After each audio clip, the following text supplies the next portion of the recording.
ना करेंगे। आजाद हैं हम और आजाद ही रहेंगे।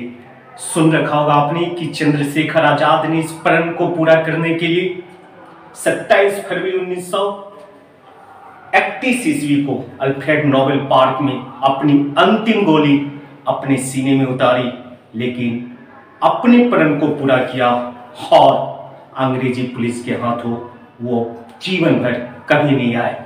तो मां भारती के उन महान वीर सपूतों की कहानियों को लेकर आने का प्रयास है, क्योंकि ये आपके आने वाले प्रतियोगी परीक्षाओं में भी सर्वाधिक महत्वपूर्ण हो जाती है, जब आपसे विभिन्न उन महत्वपूर्ण संगठनों से संबंधित क्वेश्चन को पूछा जाता है जिसको शायद आप भूल जाते हैं या याद रखने का प्रयास ही नहीं करते हैं। तो क्रांतिकारियों से संबंधित आज ये महत्वपूर्ण चैप्टर होगा और मेरा प्रयास है कि ये सर्वाधिक महत्वपूर्ण चैप्टर आप तक सर्वाधिक सरल ढंग से रखने की कोशिश की जाए, क्योंकि आप अक्सर क्रांतिकारी घटनाओं को एक साथ सजोने में कामयाब नहीं हो पाते, क्योंकि क्रांतिकारी घटनाएं जो है देश के विभिन्न हिस्सों में होती है, एक साथ देखी जाती है, साथ साथ विदेशों में भी कई क्रांतिकारी गतिविधियां एक साथ संचालित हो रही होती। तो पहला प्रयास करेंगे और कोशिश करेंगे कि आपको सरल ढंग से उन सभी महत्वपूर्ण तथ्यों को लेकर आए और याद रखवाने की कोशिश करें। तो शुरू कीजिए आपकी भारत में क्रांतिकारी आंदोलन से संबंधित तथ्यों पे। आप जानते हैं कि ये भारत में क्रांतिकारी आंदोलन 2 चरणों में पूरा की जाती है। पहली चरण आप 1915 ईस्वी तक देख सकते हैं और दूसरी क्रांतिकारी चरण जो होती है वो 1924 से लेकर के 1947 ईस्वी तक देखा जाता है। आप कहेंगे कि 2 चरणों में विभाजित करने के पीछे क्या कारण है? तो माना यह जाता है कि 1915 ईस्वी तक क्रांतिकारी गतिविधियां संचालित हो रही थी, लेकिन 1915 ईस्वी में जब गांधी जी भारत आते हैं, अब भारत आने के बाद उन्होंने जो राजनीतिक संदेश दिया कि हम देश की आज़ादी को अहिंसात्मक माध्यमों से प्राप्त कर सकते हैं, देश की स्वतंत्रता हमारा सत्याग्रह, सत्य और अहिंसा के बल पर भी प्राप्त किया जा सकता है। तो उनके इस कथन का समर्थन करते हुए भारत में कई क्रांतिकारी गतिविधियां शिथिल हो गई थी या थोड़ी देर के लिए रुक सी गई थी। तो आप इस कारण से द्वितीय चरण जो होती है वो 1924 ईस्वी में इसलिए प्रारंभ हो पाता है क्योंकि 1922 ईस्वी में जब चौरा चौरी कांड के कारण अचानक देश में चलने वाले असहयोग आंदोलन को स्थगित कर दिया जाता, तो ऐसी परिस्थिति में क्रांतिकारी गतिविधियां पुनः शुरू होती है और क्रांतिकारियों को यह महसूस होता है कि कांग्रेस जिस तरीके का प्रयास कर रही है उन प्रयासों से देश को स्वतंत्रता आने वाले दिनों में नहीं प्राप्त हो सकती, इसीलिए शिथिल पड़ी संस्थाएं पुनर्जीवित होती है और एक बेहतर प्रयास करने का कोशिश करके एक बेहतर प्रयास उनका शुरू हो जाता है देश की स्वतंत्रता के लिए। और क्रांतिकारियों के योगदान को हम लोग इसलिए द्वितीय चरण में देखेंगे 1924 ईस्वी से लेकर के 1947 ईस्वी तक। तो यहाँ 2 चीजों को बतलाया जाना आवश्यक है। आप पहले देखो कि ये क्रांतिकारी घटनाएं होती ही क्यों है और क्रांतिकारी घटनाओं के पीछे कारण क्या होते हैं। कहा जाता है कि भारत में 2 प्रकार के वर्ग थे, एक शोषक थे और दूसरे शोषित थे।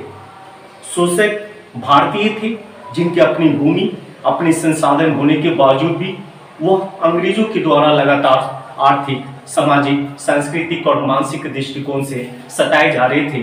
तो शोषित वर्ग हमेशा से ही अपने शोषण के खिलाफ एक संघर्ष करता है, एक क्रांति करता है। वही परिस्थिति भारत में उत्पन्न हो गई थी कि लगातार शोषण से जो भारतीय करा रहे थे, उस स्थिति में कुछ ऐसे भारतीय उभर के आते हैं जिन्होंने अपने शोषण के खिलाफ प्रतिकार करने की सोची और उस प्रतिकार में उनका जो तरीका था वो हिंसक होता चला गया।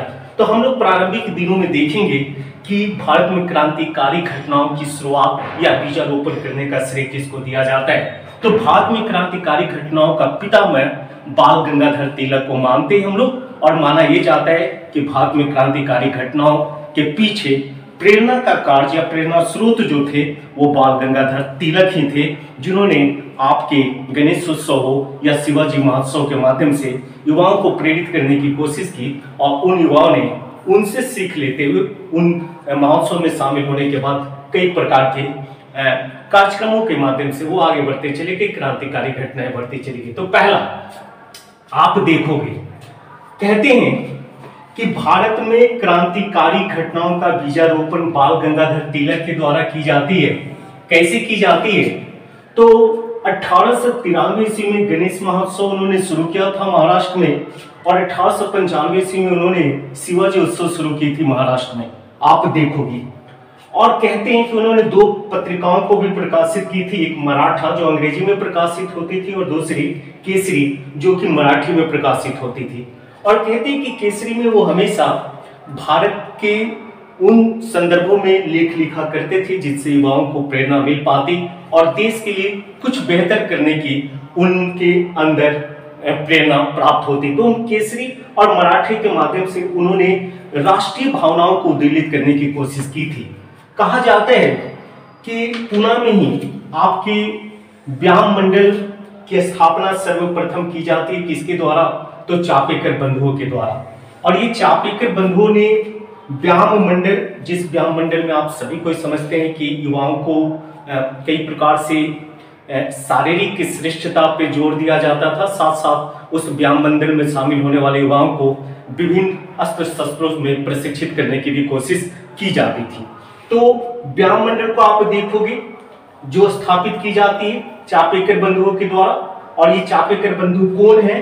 तो बालकृष्ण हरि चापेकर, दामोदर हरि चापेकर, वासुदेव हरि चापेकर, ये 3 बंधु हैं जिन्होंने व्यायाम मंडल के माध्यम से युवाओं को राष्ट्रभक्ति के लिए कहीं न कहीं प्रेरित कर रखा है। और जैसा कि बतलाया जाता है कि प्रथम राजनीतिक हत्या जो होती है वो महाराष्ट्र में होती है 1897 ईस्वी में, और चापेकर बंधुओं के द्वारा ये की जाती है। चापेकर बंधुओं ने प्लेग अधिकारी थे जिनका नाम था रैंड और आयस्ट, इन दोनों की हत्या 1897 ईस्वी में की जाती है चापेकर बंधुओं के द्वारा।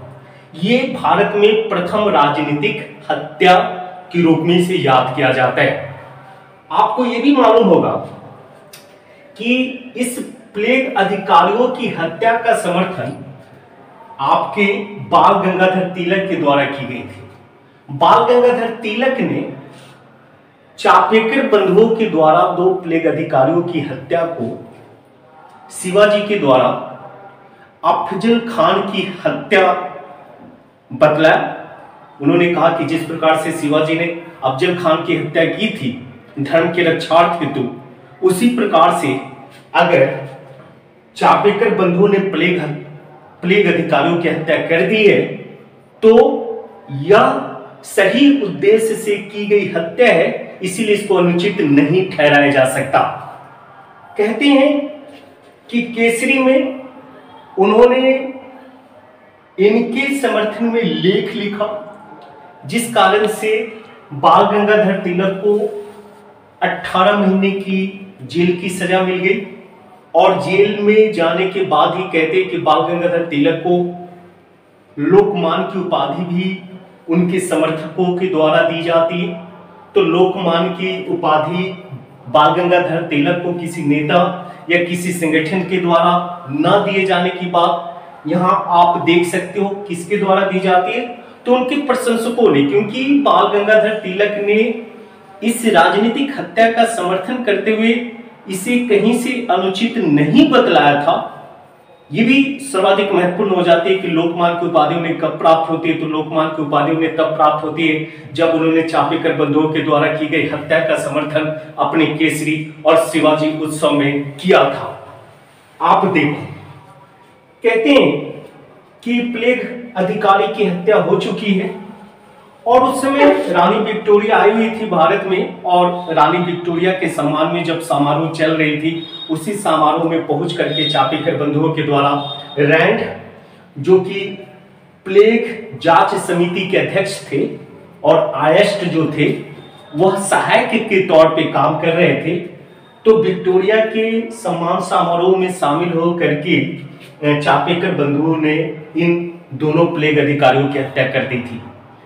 इस हत्या की मुखाबिरी जो होती है सूचना पुलिस को द्रविड़ बंधुओं के द्वारा दी जाती है।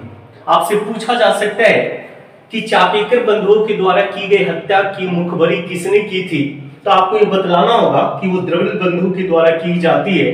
गणेश शंकर द्रविड़ और रामचंद्र द्रविड़, जैसे आपने राहुल द्रविड़ का नाम सुना है क्रिकेट खिलाड़ी, उसी तरीके से आप याद कर सकते हैं गणेश शंकर द्रविड़ और रामचंद्र द्रविड़, इन्होंने ये मुखबरी की थी।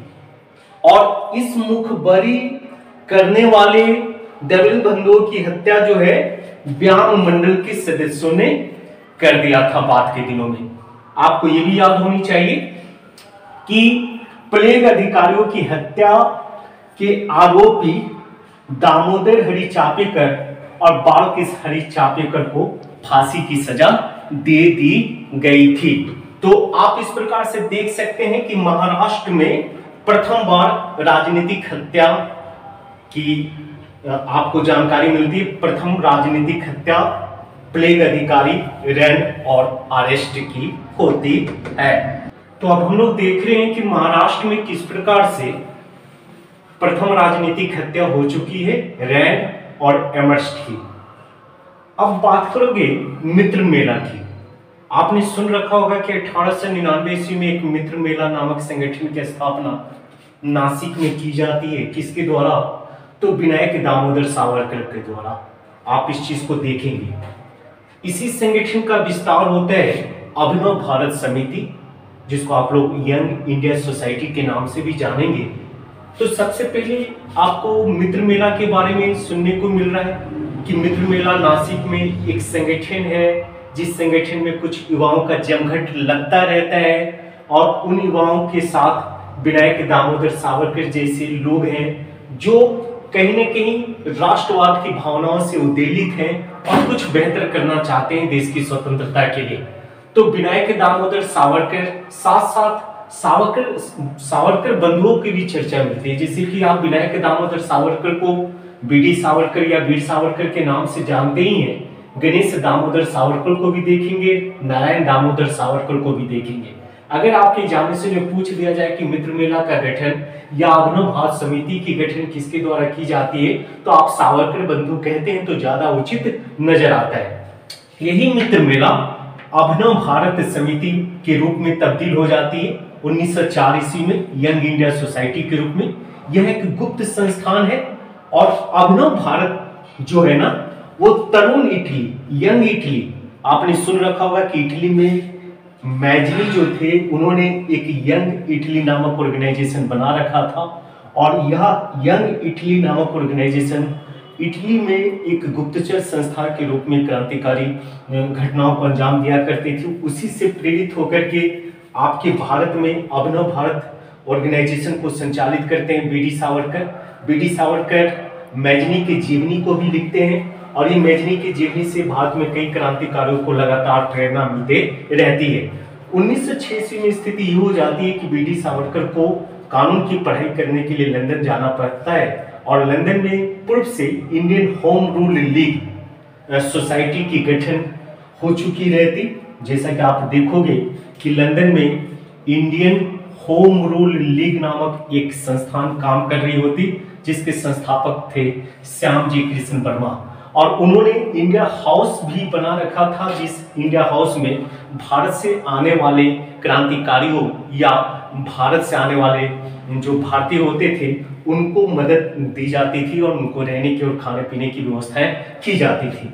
तो 1906 ईस्वी में वीर सावरकर लंदन पहुंचते हैं और आपने लंदन पहुंचने के बाद भारत का प्रथम स्वतंत्रता संग्राम 1857 की क्रांति को इन्होंने बेहतर ढंग से समझते हुए और पहला प्रयास किया था, क्योंकि भारत का प्रथम जिसको कहते हैं the first war of independence 1857, यह पुस्तक इतनी चर्चित थी कि पहले व्यक्ति थे आपके डॉक्टर वीर सावरकर, जिन्होंने 1857 की क्रांति को कोई सिपाही क्रांति तक सीमित नहीं माना।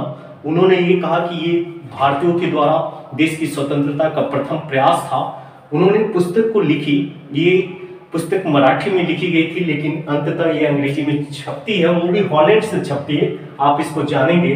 और उनको लंदन में जब वो इंडिया हाउस में रह रहे थे तो उनको लाला हरदयाल, अजीत सिंह, मदन लाल ढींगरा जैसे कई क्रांतिकारियों से मुलाकात भी होती है। और जब ये समांतर विचारधारा के लोग एक साथ बैठते हैं तो कई महत्वपूर्ण चीजें निकल के आती हैं।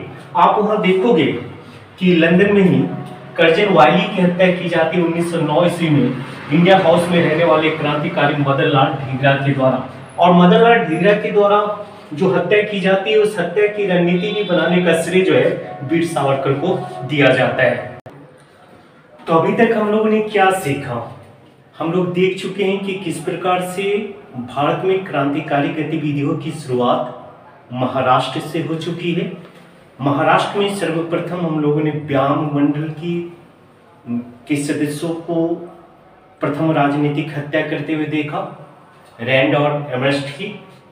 बाद में महाराष्ट्र में ही नासिक में मित्र मेला नामक संगठन की उत्पत्ति भी देखा हम लोगों ने कि किस प्रकार से 1899 ईस्वी में बीडी सावरकर उनके भाइयों के माध्यम से मित्र मेला नामक एक संगठन गठित की जाती है। और वही मित्र मेला आपके 1904 ईस्वी तक आते आते अभिनव भारत समिति के रूप में गठित हो जाती बीडी सावरकर और उनके बंधुओं के माध्यम से। और जैसा कि आप देख रहे हैं कि बीडी सावरकर आपके लंदन जा चुके हैं। लंदन में पूर्व से इंडिया होम रूल लीग की स्थापना श्यामजी कृष्ण वर्मा के द्वारा की गई थी। और उसी जगह पे आप देखोगे कि इंडिया हाउस भी है, जिस इंडिया हाउस को आप भारतीय क्रांतिकारियों का अपना घर मान सकते हैं। आप देखेंगे कि 1906 ईस्वी में बीडी सावरकर जब लंदन में इंडिया हाउस में रह रहे हैं तो उन्होंने एक पुस्तक लिखी जो काफ़ी चर्चित रही है। उस पुस्तक का नाम the first war of independence 1857 है, भारत की प्रथम स्वतंत्रता संघर्ष 1857। आप देखोगे कि बीडी सावरकर न केवल कानून की पढ़ाई कर रहे हैं बल्कि कोशिश में है कि भारत में लंदन से विभिन्न प्रकार के हथियारों को वो भेज पाए। और उनका प्रयास लगातार किताबों के अंदर पिस्तौल वगैरह को रख करके अभिनव भारत संगठन तक पहुंचाने का लगातार प्रयास चलता रहा था। आप ये भी देख चुके हैं कि किस प्रकार से 1909 ईस्वी में लंदन में राजनीतिक हत्या होती है। किसकी? तो कर्जन वायली की। कर्जन वायली जो है एक जासूस की भूमिका का निर्वहन कर रहा होता और इंडिया हाउस की गतिविधियों पे कर्जन वायली पिछले कई वर्षों से लगातार नजर रखे हुए थे, जिसके कारण बीडी सावरकर के रणनीति के माध्यम से 1909 ईस्वी में इंडिया हाउस में रहने वाले क्रांतिकारी मदन लाल ढींगरा के द्वारा कर्जन वायली की हत्या कर दी जाती। कर्जन वायली की हत्या में भी विशेष भूमिका का निर्वहन बीडी सावरकर के द्वारा की गई थी। एक तरफ 1909 ईस्वी में आप कर्जन वायली की हत्या लंदन में देखते हैं तो दूसरी तरफ एक नासिक षड्यंत्र भी 1909 में उभर के आता है। होता क्या है, आप देखोगे कि लंदन से 20 ब्राउन पिस्तौल और कारतूस बीडी सावरकर के द्वारा इंडिया हाउस, जो लंदन में इंडिया हाउस है, वहां का जो रसोईया था चतुर्भुज अमीन के माध्यम से अभिनव भारत के सदस्यों के पास भेजा जाता है। इस कहानी को थोड़ा याद रखिए कि लंदन से 20 ब्राउन पिस्तौल और कारतूस बीडी सावरकर के द्वारा इंडिया हाउस के रसोईया चतुर्भुज अमीन के माध्यम से अभिनव भारत के सदस्यों के पास नासिक भेजा जाता है। अभिनव भारत के सदस्यों के पास कारतूस भी है और ब्राउन बैस नामक पिस्तौल भी है। आप देखोगे कि 1909 की स्थिति ये है कि जो अभिनव भारत ऑर्गेनाइजेशन का भारत में संचालक है गणेश सावरकर, उन पर केस चल रही होती कई क्रांतिकारी लेख और कविताओं को प्रकाशित करने के कारण, क्योंकि क्रांतिकारी लेख और कविताओं के माध्यम से जो युवा प्रेरित होकर के क्रांतिकारी गतिविधियों को संपादित कर रहे थे, कहीं न कहीं अंग्रेजी सरकार को नागवार गुजर रहा था। इस कारण से गणेश सावरकर पर केस चल रही थी और उस केस की फैसला जो है मिस्टर जैक्सन के द्वारा की जा रही थी। मिस्टर जैक्सन जो थे वो नासिक के जज थे, जिनकी हत्या आपके किसके द्वारा, तो अब न भारत के एक महत्वपूर्ण सदस्य अनंत लक्ष्मण कन्हारे के द्वारा कर दी जाती। तो नासिक में अनंत लक्ष्मण कन्हारे के द्वारा मिस्टर जैक्सन की हत्या कर दी जाती, जिसको हम लोग नासिक षड्यंत्र के नाम से जानते हैं। और मिस्टर जैक्सन की हत्या के आरोप में 37 लोगों पर मुकदमा चलाया जाता है और उन 37 लोगों में से अनंत लक्ष्मण कन्हारे, गोपाल जी कृष्ण कर्वे और विनायक नारायण देश पांडे को फांसी की सजा दे दी जाती है। आप 3 लोगों को नासिक षड्यंत्र के अंतर्गत फांसी लगते हुए देखोगे।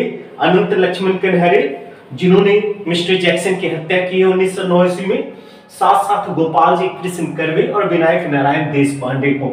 आप यहाँ पर एक और चीज ध्यान दीजिए कि लंदन में जो बीडी सावरकर साहब हैं, बीडी सावरकर को भी नासिक षड्यंत्र का दोषी मानते हुए लंदन से गिरफ्तार कर लिया जाता है और लंदन से उन्हें भारत लाने की कोशिश की जा रही होती। जब लंदन से भारत आ रहे होते तो बीडी सावरकर मोरिया नामक एक जहाज पर सवार होकर के भारत आ रहे थे, लेकिन जैसे वो फ्रांस के आसपास, फ्रांस के बंदरगाह के आसपास पहुंचे, उन्होंने समुद्र में छलांग लगा दी थी और फ्रांसीसी तटबंध पर पहुंच गए थे। एक ऐसी स्थिति उत्पन्न हो गई कि अब अंग्रेजी पुलिस जब फ्रांसीसी पुलिस से ये मांग करती है कि आप गिरफ्तार व्यक्ति को हमें सुपुर्द कर दो, ये मेरा दोषी है, तो फ्रांसीसी और अंग्रेजी पुलिस के बीच में ऐसी स्थिति उत्पन्न हो जाती है कि हेग अंतरराष्ट्रीय न्यायालय को ये फैसला करना पड़ता है कि ये बीडी सावरकर जो कल्प्रिट है या दोषी किसके हैं, तो वो अंग्रेजी सरकार के दोषी हैं। आप देखोगे कि पहला ऐसा क्रांतिकारी जिसके समुद्र में कूद जाने के कारण आप देखोगे कि एक ऐसा मामला जो अंतरराष्ट्रीय न्यायालय को सलटाना पड़ता है। आप देखोगे ये बीडी सावरकर को भारत लाया जाता है 1910 ईस्वी में और बीडी सावरकर को आजीवन कारावास की सजा मिलती है और सेलुलर जेल भेज दी जाती है अंडमान निकोबार में। आपने सुन रखा होगा कि 1910 ईस्वी में जब वो जेल चले जाते आजीवन कारावास के लिए, तो कहा जाता है कि बीडी सावरकर ने कई क्षमा याचना मांगी थी। उन्होंने अंग्रेजी सरकार से ये कहा था कि आप हमें मुक्त कर दीजिए, हमें क्षमा कर दीजिए। और क्षमा मांगने के पीछे कई सारे कारण हो सकते हैं। कहा जाता है कि बाल गंगाधर तिलक और सरदार वल्लभ भाई पटेल का ये प्रयास था कि बीडी सावरकर को बाहर रहकर देश सेवा में लीन रहना चाहिए, जेल के शिक्षों के अंदर नहीं। और कहते हैं कि 1921 ईस्वी में बीडी सावरकर को जेल से रिहा कर दिया गया था। 1921 ईस्वी में बीडी सावरकर को जेल से रिहा कर दिया गया था। आप देखिए और देखिए कि उनको महाराष्ट्र में ही एक रत्नागिरी जेल में 3 वर्षों के लिए कैद कर दी जाती है अंडमान निकोबार जेल से निकालने के बाद। और उसी रत्नागिरी जेल में जब थे बीडी सावरकर, तो उन्होंने एक काफी महत्वपूर्ण पुस्तक लिखी है, हिंदुत्व नामक पुस्तक। और उस हिंदुत्व नामक पुस्तक में उन्होंने एक परिकल्पना की है कि आने वाले दिनों में भारत कैसा हिंदू राष्ट्र के रूप में परिवर्तित हो पाएगा। तो एक हिंदू राष्ट्र बनाने की जो कोशिश थी, उस पे कहीं ना कहीं उस हिंदुत्व नामक पुस्तक में बीडी सावरकर ने प्रयास किया था। और जैसा कि आप देखोगे कि 1952 ईस्वी में आपके, क्योंकि बीडी सावरकर के ऊपर कई प्रकार के गंभीर आरोप बाद के दिनों में भी लगते रहे हैं और उन भारतीयों के ही द्वारा लगाए गए, क्योंकि उनकी एक बार गिरफ्तारी आपके गांधी जी की हत्या के आरोपी के रूप में भी की गई थी। बाद के दिनों में आप देखोगे कि बीडी सावरकर किस प्रकार से आपके अलग हो जाते हैं राजनीतिक घटनाओं से।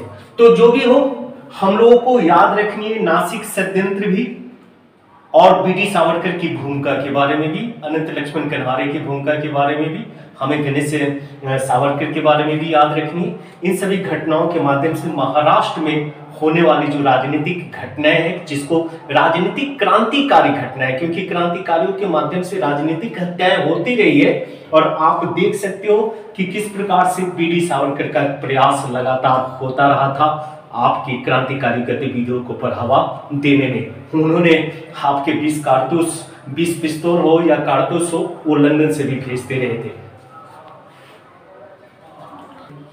तो चलिए, बंगाल में हम लोगों ने देखा कि किस प्रकार से अभी तक महाराष्ट्र की क्रांतिकारी गतिविधियों की चर्चा हो रही थी। अब बंगाल के ऊपर फोकस कीजिए। बंगाल समृद्धशाली प्रदेश था, सबसे बड़ा प्रदेश था, आप जान चुके हैं।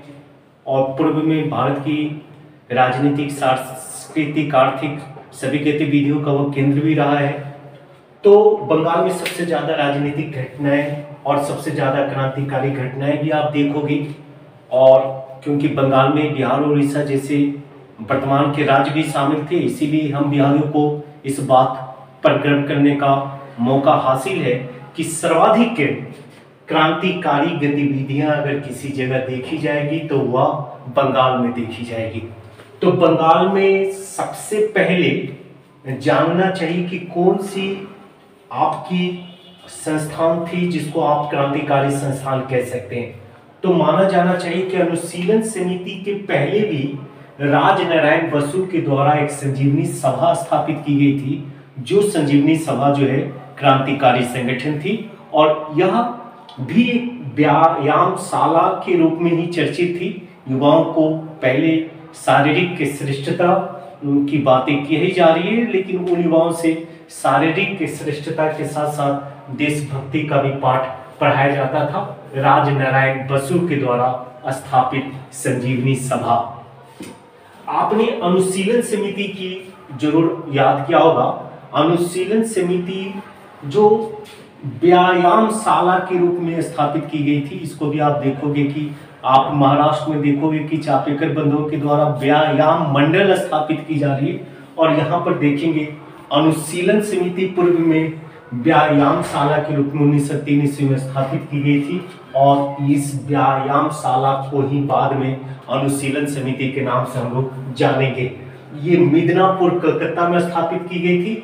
और इस व्यायामशाला के जो प्रारंभिक संस्थापक थे उसमें सतीश चंद्र बोस, प्रभात नाथ मित्र, पुलिनदास जैसे लोगों का नाम प्रमुखता से लिया जा सकता है। आप देखोगे कि ये व्यायामशाला से 1905 ईस्वी में बारिंद्र घोष और भूपेंद्र नाथ दत्त जैसे दिग्गज जुड़ जाते हैं। और यह संस्थान जो है अपने क्रांतिकारी गतिविधियों के लिए संपूर्ण भारतीय इतिहास में स्वर्ण अक्षरों में लिखी जाएगी और लिखी गई है। आप देखोगे कहते हैं कि सिस्टर निवेदिता जो है एकमात्र महिला सदस्य के रूप में अनुशीलन समिति से जुड़ी हुई थी। आप देखोगे कि इस अनुशीलन समिति का टैगलाइन था खून के बदले खून। आप समझ सकते हैं कि जिस समिति की टैगलाइन खून के बदले खून है, वो किस प्रकार की क्रांतिकारी गतिविधियों को संचालित करना चाह रही होगी। आप देखोगे कि जो कार्य प्रणाली है, उस कार्य प्रणाली का उल्लेख युगांतर नामक पत्रिकाओं में देखा जाता है, जो युगांतर आपके भूपेंद्र नाथ दत्त के संपादन में लिखी जाती थी। तो वहां पर बतलाया जाता है कि पत्र पत्रिकाओं के माध्यम से प्रेरणा का ज्वार भरने की कोशिश की जाती है। पत्र पत्रिकाओं में जो देशभक्ति से भरी हुई लेख होते थे वो माध्यम बनते हैं। आप देखोगे साथ साथ हथियारों के लिए कारखाने स्थापित करने की भी बातें अनुशीलन समिति के सदस्यों की कार्य प्रणाली में थी।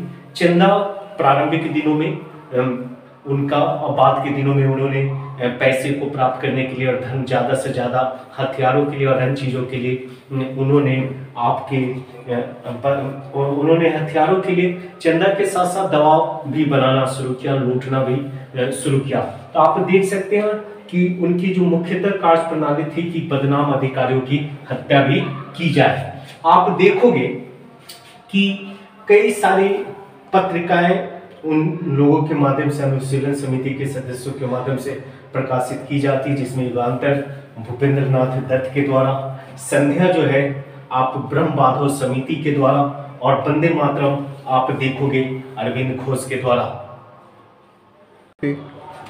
अब हम लोग बंगाल में पढ़ने वाली क्रांतिकारी गतिविधियों को जो अनुशीलन समिति के माध्यम से या अनुशीलन समिति में जो आपको युगांतर नामक पत्रिका प्रकाशित हो रही है, और उस युगांतर नामक पत्रिका को प्रकाशित करने के लिए एक युगांतर समिति भी गठित की गई थी बारिंद्र कुमार घोष और भूपेंद्र नाथ दत्त के द्वारा। आप देखेंगे कि जो बंगाल में क्रांतिकारी गतिविधि संचालित हो रही है उसमें आपका युगांतर है, युगांतर में छपने वाले जो लेख हैं उस लेख को आप देखोगे कि मुक्ति कौन पाथे, यानी किस प्रकार से हम लोग मुक्त होंगे इस अंग्रेजी दास्ता से, उस पर गंभीर विवेचना की गई थी। यह मुक्ति कौन पाथे युगांतर लेखों का संग्रह था, युगांतर में प्रकाशित होने वाले लेखों का संग्रह। आप देखोगे कि जो उस समय अनुशीलन समिति के कार्यकर्ताओं को सर्वाधिक प्रेरित करता है वो आनंद मठ है, जो 1882 ईस्वी में बंकिम चंद्र चटर्जी के द्वारा लिखी गई थी। और आप ये भी जानते हैं कि आनंद मठ में जो खास एक वंदे मातरम भारत माता की मंदिर के रूप में प्रस्तुत किया गया था। वंदे मातरम जिसको आज हमारी वंदे मातरम जो हमारे यहाँ राष्ट्रीय गीत के रूप में प्रचलित है, तो आप देखोगे कि आनंद मठ 1882 ईस्वी में बंकिम चंद्र चटर्जी के द्वारा लिखी जाती है। और उस आनंद मठ में वंदे मातरम का जो आप वंदे मातरम को उद्वेलित होते हुए देखोगे तो वंदे मातरम भारत माता की मंदिर के रूप में प्रस्तुत की गई है। और एक मंदिर जिसको वंदे मातरम कहा गया, और उस वंदे मातरम यानी भारत माता की मंदिर यानी भारत माता को मुक्त करवाने के लिए साधुओं का जमावड़ा लगता है। इस तरीके की परिकल्पना आपके बंकिम चंद्र चटर्जी ने की है उस आनंद मठ नामक पुस्तक में। और सन्यासी जो है कस्में खाते हैं कि हम अपने माता की, हम अपने वंदे मातरम की मुक्ति के लिए हर संभव प्रयास करेंगे और किसी भी परिस्थिति में देश की स्वतंत्रता अपनी माता को मुक्त करवाएंगे। तो आनंद मठ जो है उसमें मातृभक्ति यानी भारत माता, देश की मिट्टी को, देश को माता के रूप में प्रस्तुत किया जाता है। और आज भी जो हम लोग भारत माता की उद्घोषणा के साथ खुद में गौरव महसूस करते हैं, तो शायद उस समय ये प्रेरणा का स्रोत बनता है कि जब माता वंदे मातरम यानी भारत माता है, वंदे मातरम क्या है तो भारत माता है, और उस भारत माता के लिए सर्वस्व झोंक देने की प्रण उस आनंद मठ के माध्यम से उस समय के तत्कालीन क्रांतिकारियों को मिलती रही। बाद के दिनों में भवानी मंदिर भी आप उसी तर्ज पे लिखी जाती है बारेंद्र घोष के द्वारा, और ये आनंद मठ से प्रेरित बतलाई जाती है। आप देखोगे तो ये कुछ पत्रिकाएं ऐसी होती है जो देश की अनुशीलन समिति को गति दे रही है, देश के क्रांतिकारियों को गति दे रही है, और एक क्रांतिकारी किसी भी परिस्थिति में अब अपना सर्वस्व झोंक करके देश को मुक्त करवाना चाहते हैं अंग्रेजी दास्ता से। आप यहाँ पर देखोगे कि जो युगांतर समिति के दो सदस्य हैं, एक है प्रफुल्ल चाकी और दूसरे हैं खुदीराम बोस, इन दोनों को जिम्मेदारी मिलती है कि एक बदनाम जज थे जो कलकत्ता से ही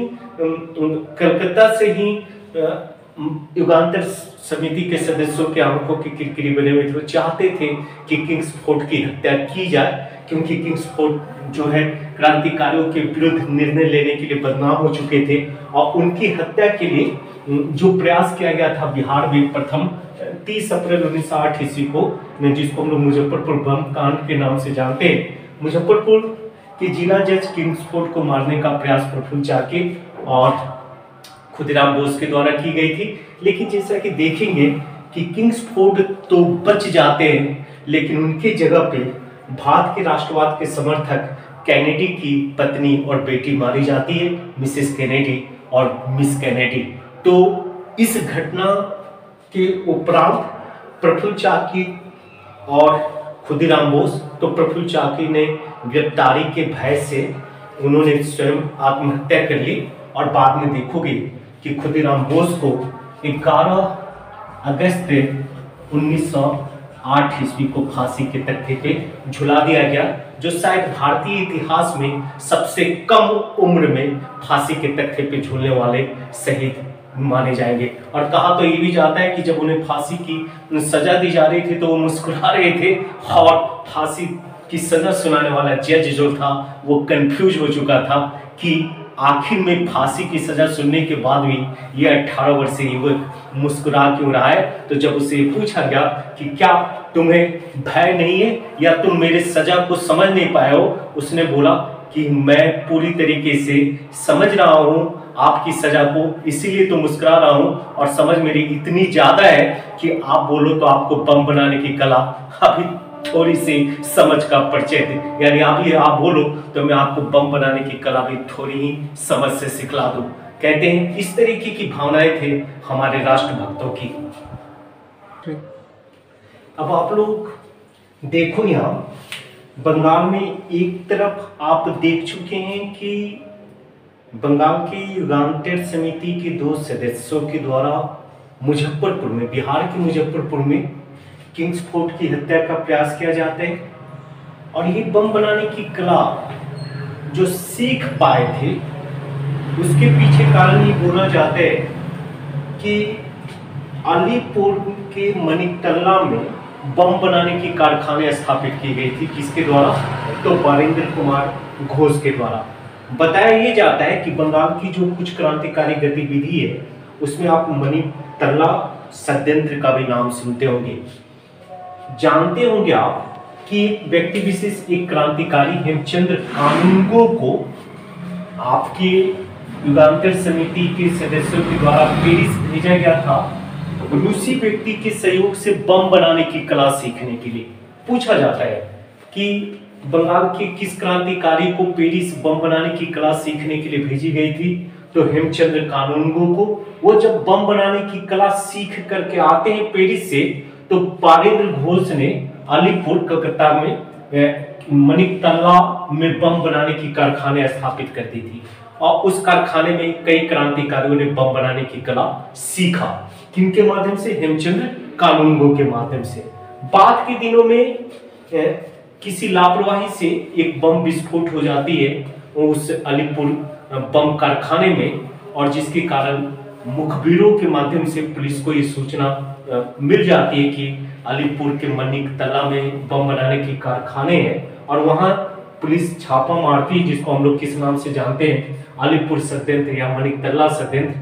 और पुलिस दबिश में 34 से ज्यादा क्रांतिकारियों को गिरफ्तार कर लिया जाता है, जिसमें आपके हेमचंद्र कानूनगो भी होते हैं, अरविंद घोष भी होते हैं, बारिंदर कुमार घोष भी होते हैं। और कहा जाता है कि पुलिस को मणिकतल्ला के रिगार्डिंग सूचना या मुखबरी का काम जो है नरेंद्र गोसाई नामक एक व्यक्ति के द्वारा की गई थी। नरेंद्र गोसाई न केवल मुखबरी करता है, सूचना देता है पुलिस को, बल्कि वो गवाह भी बनने जा रहा था इन क्रांतिकारियों के खिलाफ, जिसको देखते हुए आपके कन्हई लाल और सत्येंद्र चाकी ने आपके नरेंद्र गोसाई की हत्या कर दी।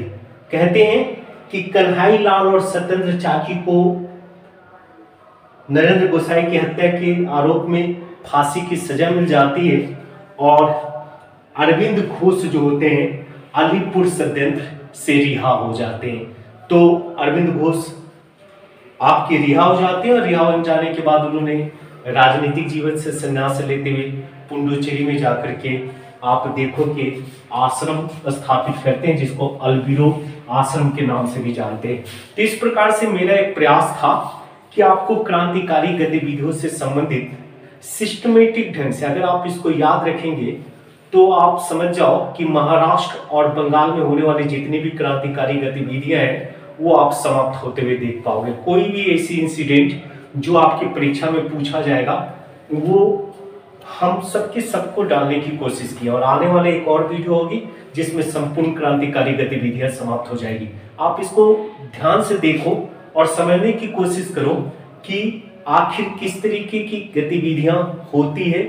आपके वो व्यायामशाला चापेकर बंधु का नाम हो, या आपका नाम हो किसका, तो चापेकर बंधु का नाम हो, या अनंत लक्ष्मण कन्हारे का नाम हो, या वीडी सावरकर का नाम हो, या गणेश सावरकर का नाम हो, आप इन लोगों को देखोगे कि इन्होंने देश की स्वतंत्रता के लिए अपना सर्वस्व झोंक दिया। इनका एक ही मकसद था कि क्या कहते हैं ना कि एक ही चीजों को जानते थे कि माँ भारती के लिए अपना सब कुछ झोंक देना जायज है, और माँ भारती को इन्होंने प्यार किया और क्रांतिकारी गतिविधियों को संपादित की।